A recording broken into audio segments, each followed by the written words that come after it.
From the Grave I Crawl by Epic Insanity 666, Chapter 20, The Good Doctor.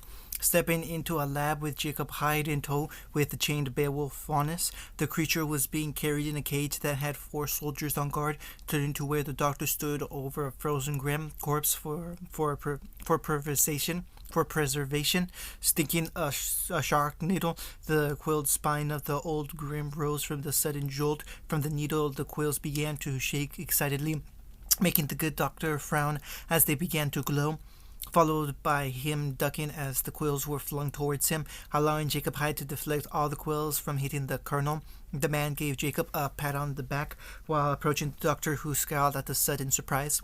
Doctor, I take it that the subjects are behaving. Turning to a glass window to a cell, the sight of a dark human shape sat in silence. Twitching slightly from the tension, its bright blue eyes glared with a crazed gleam before it lunged at the glass. Biting razor-sharp teeth over the glass, it took all of Jacob's restraints to not eliminate the rogue subject that was once a human. Turning to the doctor as he sighed, he watched the man bring out a remote before pressing a button, sending a watt of 50 trillion volts into the subject that fell down with a jittering laugh, further showing its forgotten humanity. It does have at times, sometimes mutters out memories of its previous life. Most of it, however, develops into incoherent ramblings of a mental patient. But away from that, what can I do for you, Colonel? Lieutenant Hyde, turning to the caged faunus, the man's eyes shined with childish excitement. Gently moving Jacob aside, the doctor approached the caged Beowulf faunus, who bared its muscled mouth with a snarl. Where did you retrieve such a fine specimen?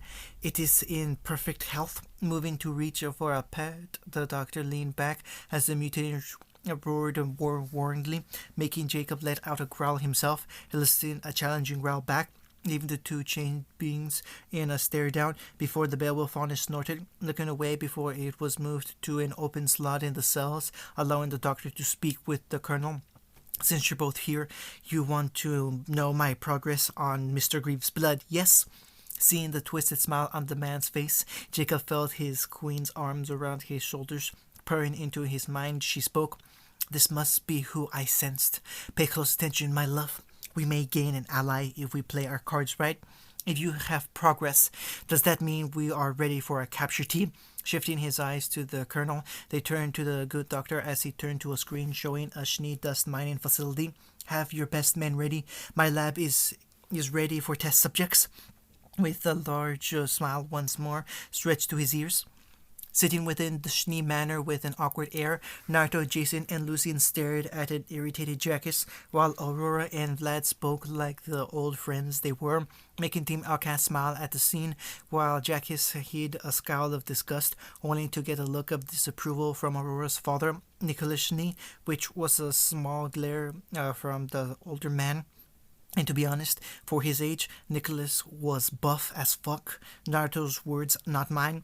Looking to his own muscles with a look of pride, Naruto gave a small flex, to which gained him a snort from Lucian. So, how is Beacon under Merlin's guidance, Lucian? Turning to the man who he saw as a father, Lucian smiled widely. Oh, it is awesome. We got catapulted into the force with its first ever springboards. Seeing Nicholas show a look of surprise, he smiled with a chuckle. I see Merlin's assistant, Ospen, finally got him to spice things up. It got all boring with the cliff climbing. Now you fall from the sky. Seeing Jackus wince at the man's loud laughter. Though, I have to ask about the landings. What exactly is prepared? Seeing the four share a look of thought, Naruto spoke. Well, to put it simply, we had to think on the fly on the landing strategy.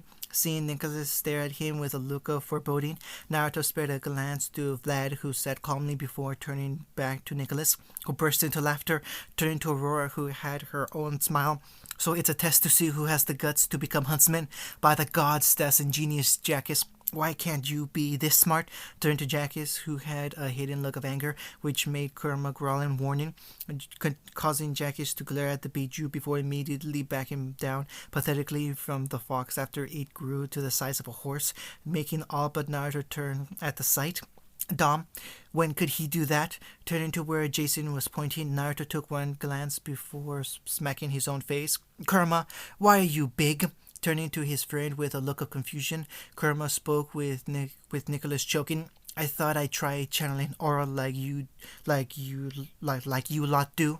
Quite handy. Shrinking down to his small form to sit on Naruto's lap, Nicholas had a look of awe as he stared at Kurama. Standing up with his eyes glued to Kurama, he gently lifted up the QB with care, making Kurama look at Naruto in confusion. A talking animal with aura. Mr. Gray, was it? Turning to Naruto while moving to hold Kurama in a more comfy position, Naruto nodded slowly. Yes, where did you get this creature? He found me. Sharing a smile with the kitsune, Nicholas gave Kurama a scratch around behind the ears before handing him to Naruto, who took him gently. Are there more of him, or is he the last of his kind? Turning to Nicholas after thinking of a story, Kurama spoke. I have siblings, but I don't know where they currently are. It's been, what I think to be 70 or more years. My little siblings, Shukaku, if you ever see a living sand dune, run like hell. He will not show hesitation if annoyed. Trust me on this. Giving Kurama a look, Naruto spoke. You never told me your siblings' names, Kurama. I feel like sharing later. Seeing the look his host was giving him, Kurama had the nerve to chuckle weakly. I'll try my best to remember. Giving a satisfied nod of approval to his fifth partner, Jason went to speak to Klein until a door opened. Ah, the lieutenant is here. Hearing Nicholas speak with a smile, he stood up to greet the young man who had entered, making all five of Team Outcast share a look. Turning to the arrival, they relaxed visibly at the sight of a man in standard issue Atlas military clothing. Seeing the young man stop at seeing them all gathered, he stood at attention. Sorry if I'm interrupting anything, Mr. Snee. Seeing him salute, Nicholas gave a healthy laugh. I think nothing of it, James. Why don't you join us? Seeing the man smile slightly with a sag of relief, the man stood straight once more, but sporting a small smile. I would if I could, sir, but I'm on duty. Seeing Nicholas sigh, he sat back down. Very well. What can we do for you? Seeing James raise his hand in protest. I will come back when you are not busy, sir, seeing as you have guessed. James Ironwood, you do not need to be so serious. If you've come here at this time, then something has happened. Seeing the man sigh, James Ironwood spoke. One of your minds has given reports of large grim being seen nearby. Like an attack is being planned. Turning to the four huntsmen in training, he turned back to Nicholas. And I had been given info regarding a team being on your premises. Failing to see the four huntsmen in training share a pointed look, Vlad shared a shrug. It's pretty obvious we're in training. Seeing his three teammates gain a look of thought, Naruto sighed while pinching the bridge of his nose. He has a point. Where's this mine at all? We'll be sure it's safe to work at. End of chapter 20. From The Grave I Crawl by Epic Insanity 666. Chapter 31, Separation. Falling into the deep snow with a pained cough, Naruto spat out a large clump of blood through his teeth, wincing as he forced himself out of the raging water behind him. His clothing held on in tears, showing 4 large gashes running down his back, with fresh blood leaking forth. His right ankle set in a twisted position. It gave off a red glow of Kurama's chakra. Grabbing onto a rock, Naruto gave a growl of pain as Kurama bit into his shirt's collar, helping him away from the river. They fell onto the ground with Kurama growling up at the waterfall above. Hearing a distant roar of a mutated human, he scowled as he set to protecting and heal Naruto. Moments earlier, sitting within the vehicle Atlas had dubbed the Rhino, the entirety of Team Outcast shared looks with the soldiers with them on the mission ahead. Naruto checking his hand cannon iron sights, he gave a small nod before holstering it, turning to see Jason sharpening his machete with a whetstone. Vlad was doing the same with Lucian, sat with both hands on his axle handle, giving off small snores while somehow keeping himself upright. Naruto looked up suddenly as the vehicle came to a stop, allowing the soldiers to open the doors at the back of the Rhino. Weapons raised while exiting the vehicle. The team followed suit, with Naruto aiming a rifle, scanning the tree line with a critical eye. Vlad and Lucian sniffing the area before Lucian gave a snarl. We got Grim all right. Can smell the bloodlust from here.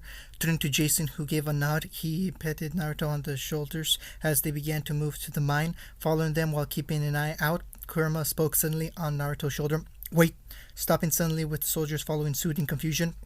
What is it, Kurama?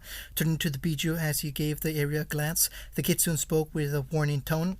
I can sense the grim, but there's an odd aura on the outskirts of the mine to the north of here. Giving the fox a raised eyebrow, Naruto looked over the area with a more focused and wary gaze. He gave a nod to the mine. Let's get news on the situation inside before we set up defenses. Following the group, but while keeping an eye behind them, Naruto failed to see sets of eyes in the tree line, glaring a bright cerulean blue. Stepping into a defensive position as the soldiers approached the doors to the mine, one gave a heavy knock to echo inside. Harold, Alpha here on request of defending against a grim attack. Looking up to a camera as it stared motionless at them, the following silence made them all frown at the lack of response from inside. Scowling with another knock, the soldier spoke louder. Alpha team here responding to an immediate grim attack. Is anyone at the door? Controls? Stepping back as the doors gave a hiss, they began to open slowly with the soldier paling at what lay inside. Oh, Kami, was all Naruto said as corpses littered the main office of the mine. Stepping inside with weapons at the ready, Naruto gave the door a look of confusion. This makes no sense. With the door showing no signs of damage or entry, turning to an also confused Lucian, he gave the air a sniff with his canines elongating in his agitation. I'm getting an odd sense in here, but the iron from the blood is making it difficult. Turning to one of the soldiers as he sat at a terminal, he gave them a look. If we can get to security, we can find out who did this to them. Giving a nod while following the soldiers, Naruto just now noticed their odd helmets. What's with the helmets? Seeing the two soldiers turn to them, the younger-looking one gave the older one a look before they gave a salute. Family heirlooms of the Carmine family. Giving the younger soldier a look, Vlad spoke with a voice of familiarity. Oh, you mean like Carmine family life insurance? Protecting the ones you love? I signed up an agreement with them when I decided to be a huntsman. Which brothers are you? Giving the duo a look as they stepped into an elevator down, the older one spoke. Benjamin Carmine, this is my little brother Anthony. Giving his brother a light shove, the soldier gave a snort. Least I'm not called Squirt, Ben. Giving each other looks of annoyance through their helmets. The doors to the elevator opened, showing another massacre. Fucking hell. Moving to the right towards the sign of security, another swiped his ID card on the door, getting an error in response. He gave a growl as he swiped once more. Getting another error, he went to swipe until Jason spoke while moving him aside. Allow me. Kicking the door off its top hinge, they saw the room dark with the camera still monitoring, along with a frightened man aiming his weapon, which resulted in the group moving out of the way as a hail of dust rounds flew by. Hey, friendly's here! Turning to Benjamin as he lifted his rifle up, the voice of the frightened guard spoke in return. That's what the lieutenant said before he began to slaughter the workers and guards. Giving each other an odd look, Anthony spoke. Can you describe this man? That bastard was no man. Each time he killed, he began to change. Oh my god, he became a fucking human grim with horns and claws. He tore them apart. Giving each other looks, Anthony stepped out slowly with his hands raised. Easy. We're responding to a distress sent out to Atlas. Did you do that? Seeing the man shake his head with a look of acceptance, he reached for the console, showing one screen where a heavily bloodied man calmly typed into a console. Turning to the camera, his calm features became one of demented bloodlust, coming closer to being near Zeke's level before the man left the console, allowing them to see a heavily mutated human writhing in place, looking up to show half their face elongated with a roar before the feed was cut. He came in here under the guise of a safety inspection until the doors were flooded with those fucking things with him, looking like they were human. Each minute or second parts of their entire bodies would shrink or grow in a painful-looking manner. Stepping into the room, Benjamin helped the man to his feet while staring at the feeds, showing a slaughter half an hour ago by the time set on screen. Are any of them still here? Are there any survivors? Turning to the man who had a pale look, he spoke. I don't know. The answer to his question was a loud, horrific shriek echoing through the facility, making them all tense up while the man began to quietly sob. And like that, we're leaving. Moving to the main consoles with his scroll in hand, Naruto gave it to Vlad, who got to work making a copy of the vid feeds. Typing halfway through the console, they stopped at hearing chittering in the hallway. Slowly turning to the doorway, the man began to hyperventilate, making Ben move to calm him down. Vlad, hurry up, please! Aiming his weapon at the doorway as the man began to thrash violently in a panic, Vlad gave the terminal an angry punch. I need a foreman ID, turning to the panicking man as he tossed his ID card to Vlad. The faunus went to work before the man ran for the doorway, making them all watch him in stunned silence. Did he really just run? Turning to Vlad with a shrug, Benjamin jumped as the man's screams echoed in the hallway. Staring at the doorway, the man was near salvation of the room until a hand grabbed his foot, making him look at them for a second before screaming in horror as he was dragged out of sight. His screams echoing around the corner before it was silenced by a pain-filled shriek as blood sprayed into view, making them all stand in silence. Turning back to the terminal to give the ID, the terminal, in an ever-cruel twist, gave a loud dinging as the transfer completed, with Vlad giving the terminal a look of anger and horror. A silence followed until loud sniffing was heard, giving Naruto his scroll while unsheathing his knives. Vlad got ready to throw them, with Lucien raising his axe, making them all pumped up for a fight until they looked up at the lights flickering out. You've got to be kidding me. Looking to the corner, a hand reached around the corner, showing it heavily disfigured with a small finger growing from the middle finger. Following that was an arm reaching to a near skeletal face with bright blue eyes. Watching its eyes scan ahead, its eyes snapped to them with a roar before it gave a dying shriek as Vlad threw his knives into its head, followed by Lucien fearfully chopping its head off. Looking down the hallway as an emergency light flashed overhead, he gave the others a look. Any idea where the stairs are? Looking down the hallway to keep watch, Anthony brought his scroll out to show a detailed map of the facility. Raising a hand, he pointed the opposite direction of where the thing came from. Emergency evacuation stairs are that way.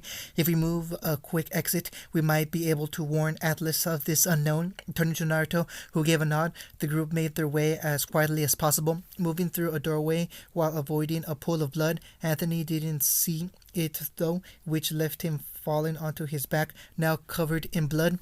Oh, great! Helping him off his back, they turned to the sounds of rushing feet, making Jason move Anthony ahead of him as they moved to the emergency stairs.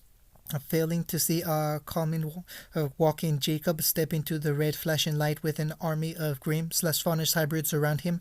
Hearing them give off growls or hisses, he raised the hand to his lips with a hushed motion. Looking left, then right, he looked forward before pointing forward, making the mutants move forward with limps due to growing and shrinking limps of black mass. Remember, we need those 4 alive. Keep moving! If I move any faster, the blood will make me slip. I said keep moving, not go faster. Throwing a door open with the group looking around, they went to make a break for the exit until a door was thrown in front of Anthony, making him slip on his blood-covered feet, allowing the mutant to grab him and drag him into the office room, making Benjamin yell out to his brother. Moving to help him, the mutant suddenly flew out the doorway with a large hole in its chest, followed by Anthony rushing after them with a small horde under his wake. Run, you fuckers, run! Doing what the soldiers demanded, they all made a full-on sprint to the door, thankfully still open, until it began to close. Seeing this, Jason rushed forward ahead to keep it open. Giving out a grunt of effort, Jason began to glow a pale green with the heavy door slowly but surely moving open. Watching the sight with a look of interest, Jacob looked over his shoulder where his bride hovered over, her own look of interest. The power of the undead.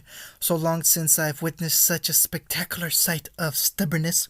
Looking through the screen once more, Jacob left the room, ignoring the feed showing the team and the Carmine duo exiting with the mutant struggling against the door as they finally closed. Rushing to the rhino, the 2 brothers looked and took notice to the driver sprayed all over the snow. Anthony moved to the driver's seat with Benjamin opening the doors. Stepping in, he held a hand to the team as they approached. Hurry it up. I'd rather live to tell about this than have someone else do it. Sure. I'll be sure to inform your superiors then. Turning with a weapon raised, Benjamin felt himself kicked onto his back with Team Outcast raising their weapons. Okay, freak show, who the hell are you? Making Jacob turn to Naruto as Benjamin climbed to his feet with his rifle's chainsaw, bayonet revving up. Jason spoke. Ben, get your brother out of here. We'll try and hold him off. Seeing the soldier turn to them to object, he was shoved out of the way by Vlad, who held back Jacob's cutlass. A vicious grin stretched over his face with a held-back lust for blood. Vlad gave a grunt of effort. Better do what he says, little brother. I'm not feeling so merciful like I was to that foolish coward from the security room. Looking to the right as Jacob gave a charge, Jacob ducked under the swung machete to elbow Vlad away from his gut. Turning to Jason as two horns sprouted from his forehead, Jacob gave a hard headbutt to Jason's mask, making the gentle giant stagger back, with Lucien trying to flank Jacob from the right and Naruto the left, allowing Vlad to move to help Benjamin to the rhino, leaving him on a seat. He rushed to help the others until he saw the mutants flooding out of the mine. He called out to Jason as he fired a clip into Jacob, who gave a demented laugh. Naruto, scroll! Seeing the blonde duck under a swipe, Kurama lunged over Naruto's back, tackling Jacob onto his back. The soldier had a grin as he began to wrestle the Bijuu, who took horrific notice to Jacob letting out his own chakra. Reaching into his pocket, Naruto tossed Vlad his scroll, which he gave to Benjamin, who held onto it carefully. His passwords Rave 3 and H1PS with E, a 3, and I, a 1. Now get out of here! Really? You got to tell him that? Shoving a new clip into his weapon as Jason and Lucien tried to keep Jacob on the ground after he tossed the Bijuu away with a chakra and aura enhanced throw. The two were beginning to be forced back as mutants surrounded them, ignoring the fleeing rhino in turn to spectate the battle. Jacob laughed all the while until his grin became a blank stare before it morphed into a look of disappointment, followed by him breaking out of Jason's hold in favor of backhanding Lucien in the face. Bringing out 2 syringes, he stabbed them both into Jason and Lucien's neck, making them both grunt as their auras flashed simultaneously before they fell to the snow unconscious, leaving Vlad and Naruto to stare in fear as Jacob brought out 2 more syringes. My superiors have tasked me in capturing you for experimentations. If anything, I'd rather kill you for wasting my time with that childlike wrestling. Though the beast did give me a struggle, staring at the man with Vlad readying a throwing knife, Naruto sealed his rifle to bring out a shotgun. Naruto, get ready to run. Giving the fondness and incredulous look, Naruto shook his head while taking aim. Like I'm leaving you alone with this nut job. Staring at Jacob, who stood patiently for the two, Vlad turned to Naruto with a look of surprise. I meant for both of us, you moron. You think I'm gonna fight him alone? Looking to the ground in thought, he turned to Vlad while reaching for a flashbang, making the fondness turn to avoid the sudden flash toss to an angered Jacob. The two took off in a dead sprint into the forest, leaving a snarling Jacob who gave off a roar worthy of a grim. Well, we can say who came after Emma, ducking under a calm tree.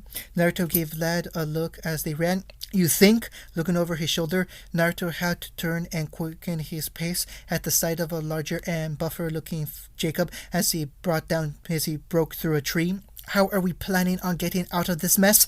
I don't know. Then why are we running? Moving to answer, Vlad was sent flying through a tree, making Naruto turn to see Jacob above him with a hand swiping across his back, sending Naruto flying with a skid. He gave out a yell of pain, gritting his teeth while looking over to Vlad. The fondness lay unconscious from the strike, leaving Naruto against the mutated Jacob who stalked towards him. I'm going to enjoy ripping you limb from limb, boy. Crawling away as Kurama went to healing his back, Naruto fired his weapons at Jacob's face, getting an annoyed snarl. The soldier approached with Naruto against the tree. Looking up to Jacob, he gave a quick hand movement with a grenade launcher appearing in his hands, making Jacob stare at it in alarm. Looking into Naruto's eyes, the blonde gave a pain-filled grin as he fired around, sending both him and Jacob flying. Jacob into a tree and Naruto over the cliff behind him, overlooking a raging waterfall. Seeing this, Naruto screamed suddenly as his right ankle was snapped tightly in a set of powerful jaws. Black blood leaped into his open wound. Naruto spun his body towards the mutated fondness, stabbing a kunai into the thing's head. Its bright blue eyes stared into his own, making Naruto freeze as he stared at the disfigured mirror of his own face. Letting go of the thing, Naruto let gravity do its thing. Unfortunately, he landed on the rocks beneath the river. This returning to the present with Naruto laying on his now fully healed back, rubbing his healed ribs. He wiped blood from his face with a scowl stretched over his lips as he sat up, letting out a defiant yell of rage as Kurama's chakra bubbled around him. The blonde lay back down with his last vision showing a hooded figure standing above him before unconsciousness took him. End of chapter 12.